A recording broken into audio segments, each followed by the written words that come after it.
ঈদ উল ফিতরের সুন্নাহসমূহ কি কি? ঈদ উল ফিতরের সুন্নাহসমূহের মধ্যে থেকে সব কিছুর আগে যে সুন্নার নাম চলে আসে সেটা হলো তাকবীর পাঠ করা।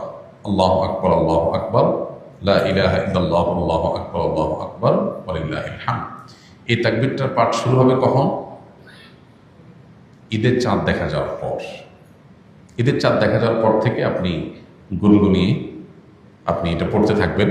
যত বেশি সংখ্যক বাসা বাড়িতে কাজ করছেন, পরিষ্কার পরিচ্ছন্ন করছেন, ঈদের প্রস্তুতি দিচ্ছেন, হেল্প করছেন একে অন্যকে, এর মধ্যেই আপনার মুখে তাকবীর চলবে। আপনি মাগরিবের নামাজের পরে এশা নামাজ পড়তে আসলেন, মাগরিব পড়তে আসলেন, তারপরে আবার বাসায় যাচ্ছেন, যেতে আসতে তাকবীর পড়বেন। মানে ঈদের চাঁদ দেখা যাওয়ার থেকে নিয়ে তাকবীরটা পরিমাণে বাড়তে থাকবে। যে যত বেশি পারেন এই তাকবীরটা পড়তে থাকবেন।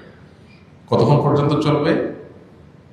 ঈদের নামাজের জন্য ইমাম যখন বের হবে, মিম্বরের দিকে আসবে, মেহরাবের দিকে আসবে, তখন শেষ থাকবে, তার আগ পর্যন্ত তাকবীর চলতে থাকবে।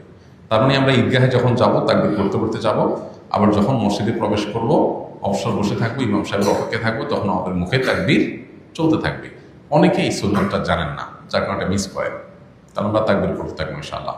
ঈদ উল আজহাতে তাকবীর উচ্চস্বরে পড়ার জন্য, আর ঈদ উল ফিতর তাকবীর বিশেষ করে চলতে ফিরতে যখন পড়বো নীরবে পড়ার জন্য নির্দেশনা করাতে হবে আছে। তো তাকবীরটা পড়া, এটা হলো প্রথম নির্দেশ। দ্বিতীয়ত হলো ভোরবেলায় অন্য দিনের চাইতে একটু আগে আগে ঘুম থেকে ওঠা। আমাদের উল্টা হয়, সারা রাত ঈদের শপিং, কেনাকাটা, পোলাপানের আড্ডাবাজি করে এসে অন্য দিন ফজর নামাজ জামাতের সাথে পড়লেও ঈদের দিন মাস্ট মিস। উল্টা।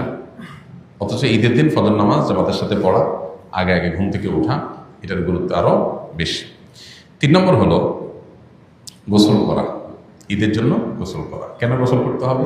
কারণ ঈদগাহে অনেক লোকের গ্যাদারিং হবে, আমি একটু ফ্রেশ শরীরে যাব, ঈদের আনন্দটা যেমন পূর্ণতা পাবে, আবার পরিবেশটা ভালো থাকবে।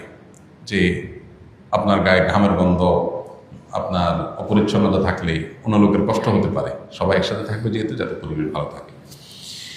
এরপরে আরেকটা সুন্নাত হলো ঈদের দিন আমরা যার যা পোশাক আছে এর মধ্যে উত্তম পোশাকটা পরব।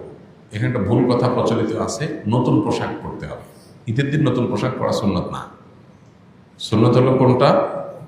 যেগুলো আছে আপনার এর মধ্যে তুলনামূলক ভালোটা পরবেন, সুন্দরটা পরবেন।